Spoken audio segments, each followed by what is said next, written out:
It is Wednesday, July 27th, 2022. This is another edition of Baseball Today, presented to you by these guys over at Shady Rays. Not only the best looking shades in the entire business, but when you inevitably lose them or break them, they will replace them.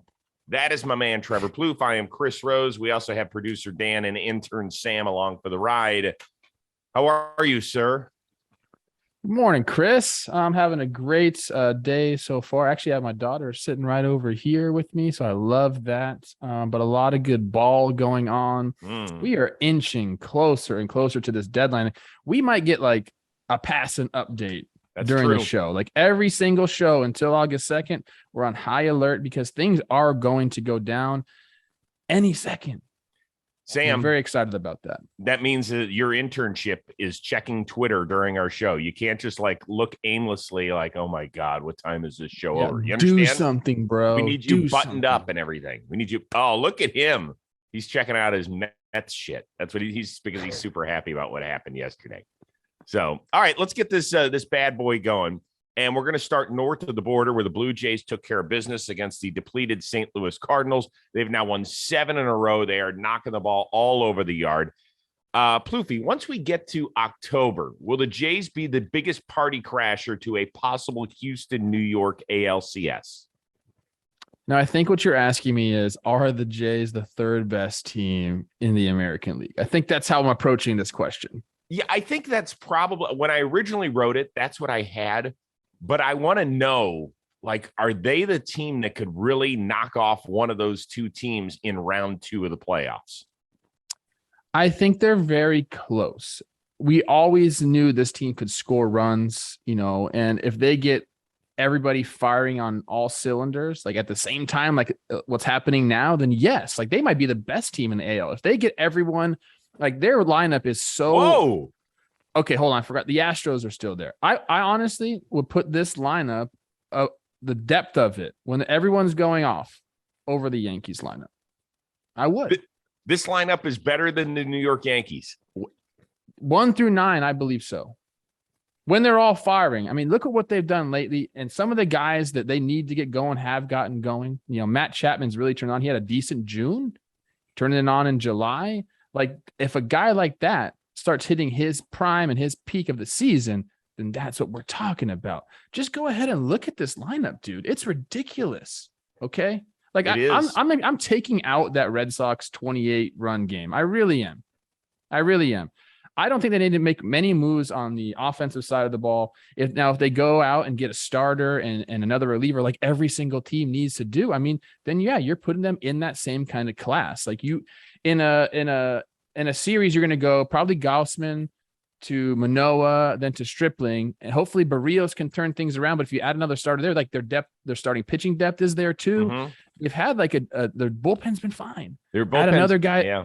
Add another guy there too, and like, yes, I believe, to answer your question, yes, I believe that they are the biggest challenger to a New York, Houston ALCS. Like this team is really, really good, Chris. Like they haven't even really got it going yet during the season. And we know that the teams that win in the playoffs are you have to be a good team, have to have a depth in your roster, but you just need to get hot at the right time. And if they do, look out, man.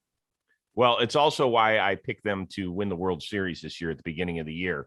Don't forget about, I know that Yusei Kikuchi has not pitched great. He is on a rehab assignment. They're hoping that he can give them something from the left side, a little bit of a different look. But you're right about the bullpen guys. I think that they've probably been not talked about as much as we should. We know that Romano had an all-star type first half. In fact, he ended up, I believe, being placed as a replacement on that all-star team. Simber has been nothing but solid ever since he came up from Miami. David Phelps has kind of rediscovered himself. Yimi Garcia. So they, I think they're going to add an arm to the rotation. I think they're going to add one to the bullpen. Yes, caller, what do you have? We came up with this yesterday on Talking Baseball, but if you're Toronto and you know that you got to go after and get the Yankees, there's one guy in particular you need to get out on that team, Aaron Judge. Mm-hmm. Michael Givens is going to be available. Okay. Yep. Judge is 1 for 14 with 10 Ks off him. So we've already said, hey, Michael Givens, you're going to the Blue Jays. Don't you approach, if you're a GM, don't you approach it like that? you got to neutralize the best hitter on, what has been the best team in baseball. You got a guy that's done it. I think as long as Michael Givens is good against the rest of the teams that they might face, because let's not forget that the Jays are going to have to play an extra series, right? The Yankees and the Astros, barring both those teams forgetting to set their alarm, over the next two plus months, they're going to be the 1 and 2 seeds. I don't know what order will be, but they're both going to get buys. The Blue Jays are going to end up being at best that 4 seed and hosting the 5 seed in that 3-game mini series. So they're going to have to beat somebody. They might have to beat somebody that's really hot. They might have to beat somebody that they don't match up great against. So I think that's a dangerous game to play. We're going to have to get somebody that can neutralize Aaron Judge if his numbers against everybody else are shit. Well, I don't think his numbers against everybody else are bad. No. And it's not like they have to bring him in and automatically put him into high leverage situations during the game. They have guys that can do that. I'm trying to find what additions they can make to put them over the top. And that was one we came up with, because obviously you need someone to neutralize this guy. And he's kind of the perfect fit. But the Blue Jays are a great team. There was a lot of high hopes for him going into the season, and they've played great. They haven't hit their stride yet. And I think that's kind of a scary thing for a lot of the American League teams. On the other side of the spectrum, we're going to focus kind of a 2-part discussion on the San Francisco Giants, who last night out in Arizona, they lost their 6th straight game. They are now below 500 for the first time all year. In the process, their starting pitcher, Carlos Rodon, who has been great, had 2 emotional outbursts. First one, he used his mitt to kind of clean up the dugout. The second one, he kicked a bat in which it nailed teammate Thairo Estrada. Afterward, Rodon had no excuses. Came in, kicked a bat. Unacceptable action. Hit my teammate. Probably the nicest teammate on our team. And just a selfish action that is unacceptable and cannot happen. And I take every amount of it, and just cannot happen. I just feel stupid. Let's start with that component of it first. I appreciate the contrition he showed. He knows he fucked up. Everybody knows in the clubhouse. Guys were not happy with him. He's extremely embarrassed. Is this something we just move on from? I think so. When you talk to people in the Giants organization about Rodon, they love the fire. They love, the brute strength, fire type pitcher he is. So when you have that on the mound, sometimes it's going to spill over into the dugout. He's had 2 frustrating starts back to back. The Giants haven't been playing well. So typically you want someone like that. It's like to say, let's go, boys. Let's get it. You need that energy sometimes. And unfortunately for him, he lost it a little bit, kicked that bat. And the worst thing, and you could see how bad he felt about it. The worst thing you can do as a player is throw your equipment and hit somebody else, man. Even if it doesn't hurt the guy, it's just you just don't do that. I did it. I think I've said this story on here before about Michael Kadire and the look that he gave me, man. And I never did it again because of that look. You got to go into the tunnel and blow up. There are times where you just have to do it. You have to let that emotion out. But you got to go into the tunnel and do it yourself. One, because you don't want anything to happen to your teammates physically, but also it's an emotional toll sometimes when it's you and you're frustrated with yourself. You don't want to put that and let that rub off on your teammates. There are times where you are thinking solely about yourself and how poorly you're performing. Go take that out by yourself. Don't let that energy rub off on your teammates. Again, there's a difference between firing everybody up and saying we need to get going and then kind of doing a self-loathing type thing. So he's fine. They're going to move past it. I don't think there's any issue with the clubhouse or anything like that. It's an unfortunate situation. He's just has to apologize, which he's done, and they move forward. The Giants just got to play better. That's what brings the morale up more than anything. Not some guy coming in and having that energy, although that helps. It's winning baseball games. Yeah. Very quickly, it's been interesting because this week twice we have now talked about player media interactions. This being the second one, that was an A+ by player and media. If you go listen to the entire 2-minute 20-second clip that's available on Twitter, I think. And the back and forth, the Giants beat reporters covered it perfectly. They asked the right questions, and Rodon sat there and took it. He didn't get mad at anybody because he knows he's the one that fucked up. He came out and apologized profusely. That's an A+ from both sides. Now let's get to the bigger discussion about the San Francisco Giants and are things falling apart there. I did a radio show earlier this week in the Bay Area, and they asked me, what's wrong with the Giants? And I said, I've got to be honest with you. Last year to me was the outlier, not this one. Like, that's what I expected that team to be a year ago. And I just think that everything came together for a very veteran-laden team. Crawford was a top 5 MVP. When Belt was there, he was elite in an OPS category. Late night Lamont had this magic. Yastrzemski was hitting over 20 bombs. The entire pitching staff was coming together, all that sort of stuff. So it all just came together for 107 wins. I looked at this team this year and I was like, I don't see them going to the playoffs, and I'll wear it again if they do. But man, I just think that with this many veteran players, things have to go perfectly. And if there's a shred of possibility of going off track, that they don't have like the Dodgers' ability to get back on. I mean, I agree with that. I mean, we were both on the same page last year. I think I came around to them a little bit earlier than you did. I don't think you ever really came around to them, to be honest with you. A lot earlier. But, there's good things happening in the organization. But you're right. When you are, this veteran of a team, like you kind of have to account for some injuries, soft tissue stuff, whatever it may be, like it's going to happen.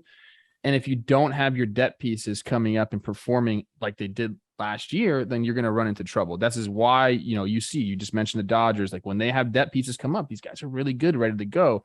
I'm not saying the Giants don't have depth, but like it just hasn't performed at the same rate. And they won a lot of close ball games last year. You're right. A lot of things went the perfect route for them, but they won 107 games. Like, so to me, that's where I start to think like there is still some magic in that organization. You don't luck into 107 games.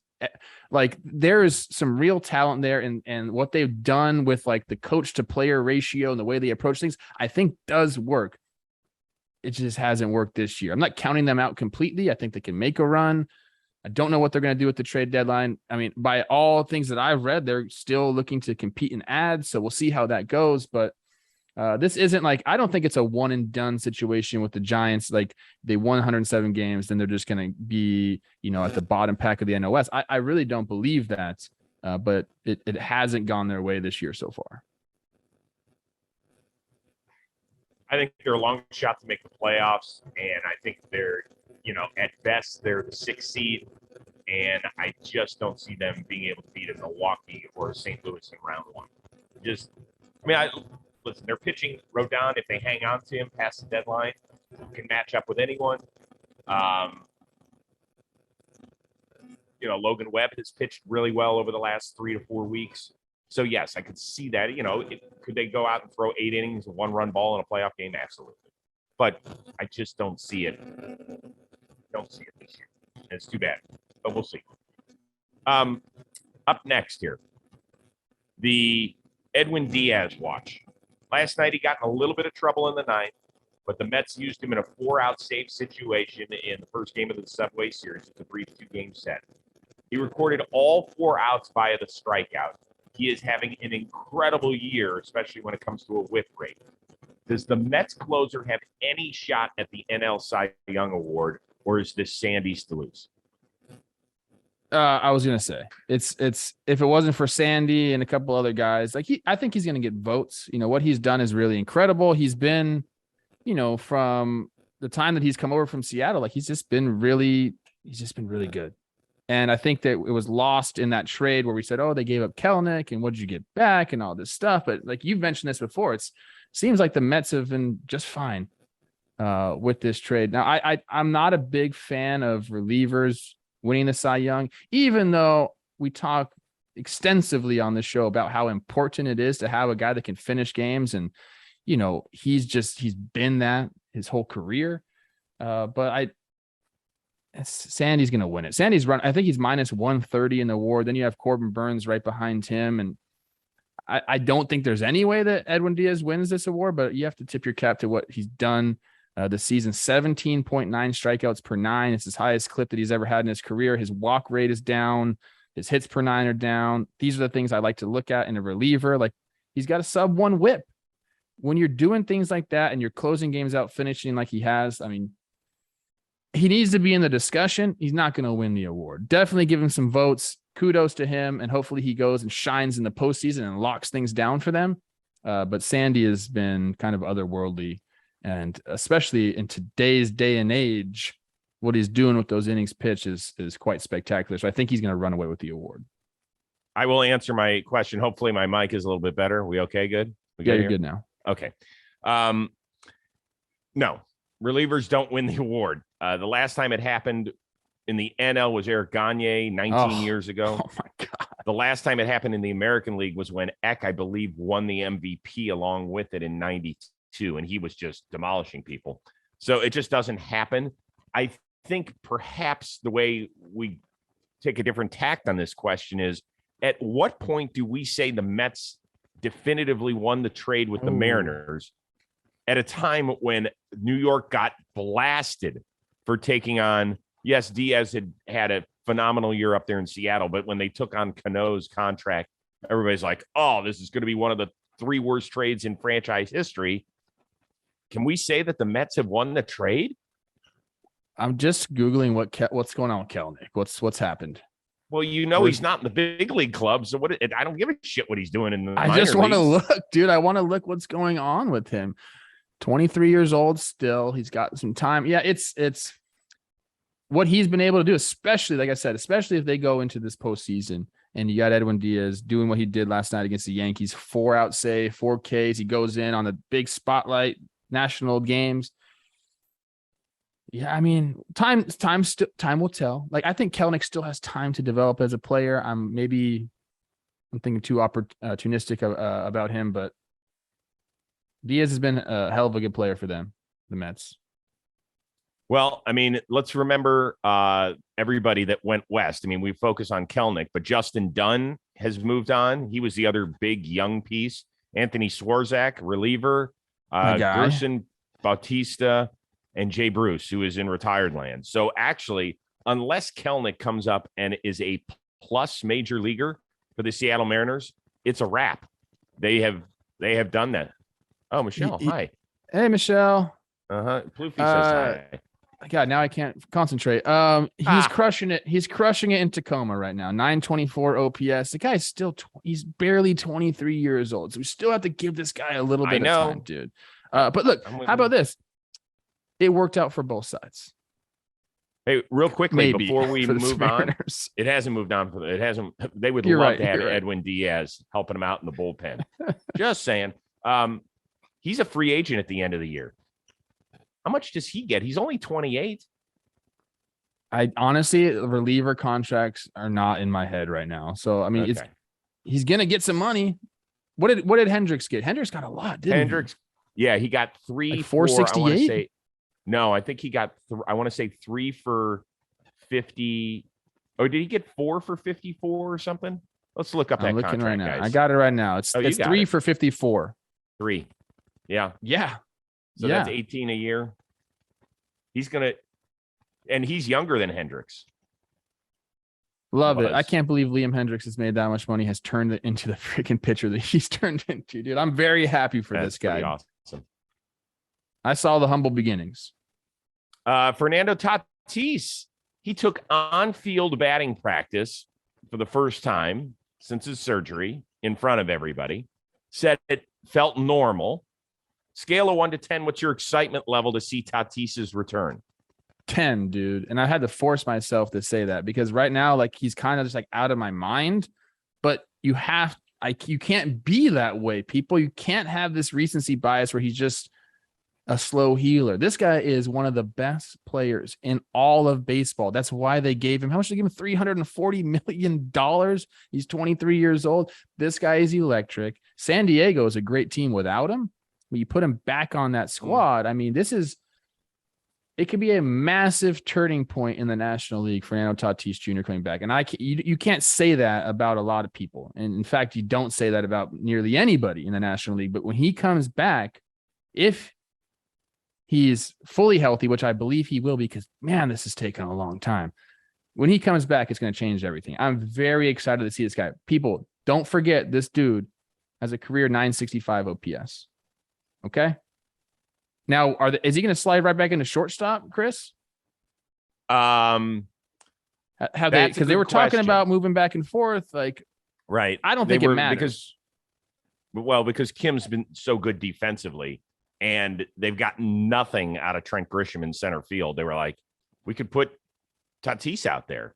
I don't know how that's going to go. I think you want to get him where he's most comfortable, so it's not affecting him offensively. Yeah, let the dude bang. And by the way, there's going to be days where he's going to play DH. Yes. So let's remember what he did last year. I think he missed 30 games and he still hit 38 bombs. I am super excited. He's one of my favorite players to watch in the game. You said the Padres have been great without him. They haven't been. Offensively, they are they haven't been great. Great like would 10 or 11 games over 500. That's good team. That's a good team. Not great. God, your expectations are wild. You're a Guardians fan. Why are your expectations so high? Hold on, I have somebody looking at me. What do you have? Hi. Where are the keys? They're 11 games over 500, dude. That's the little thing. Yeah, and that's a very good team. Okay, fine. Not great. They can be great with him. He will change the entire complexion of that lineup. If Machado gets hitting again soon, then yeah, I'm going to be on board. This guy is a generational talent too. We cannot forget that he's got to be on the field. He hit 42 homers last year, by the way. I think 42, not 38. Yeah. Oh my god! In 130 games. So look, I was right guy, about that. He's in the same level. Maybe he hasn't done it as long, or I don't know. Like he has enough of a track record. He's got to stay on the field. When he's on the field, he's in the same level as a Juan Soto. And we call Juan Soto Ted Williams for fuck's sake. In fact, I would say that you could make the argument that he offensively could bring a little bit more just because of his legs, his base running, right? I mean, I don't know a lot of guys that have tagged up on an infield pop-up twice in their career to score runs. Yeah, he's electric all over the field. Sometimes you're going to get a little bit of loosey-goosey out there on the defensive side of things, but yeah, it's fine. Like he also make the great play, and he's a game changer, dude. And we forgot about this guy, and I'm forcing myself to remember how good he is. And I think everybody that's listening to this or watching this needs to do the same. Go watch some highlights, okay?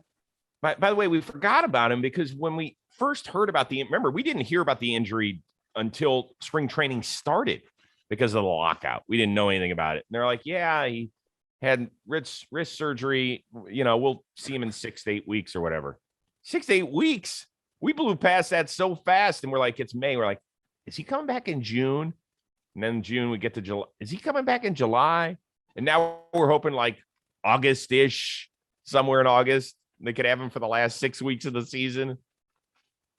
That's all they need him for. Look, obviously you want him throughout the whole season. They've been, according to you, a very good team. Yes. But you get this dude back. He needs to have a full month of regular season ABs because there's going to be some timing things. There's going to be like coming back to the big leagues is not an easy adjustment, even for a guy like Fernando Tatis Jr. Give him some regular season ABs. So when you get to the playoffs, the guy's locked in. That's all they need. That's it. Last one, Jonathan India ended up getting his first Grand Slam ball back after appealing to a fan who caught it, and he did it via social media.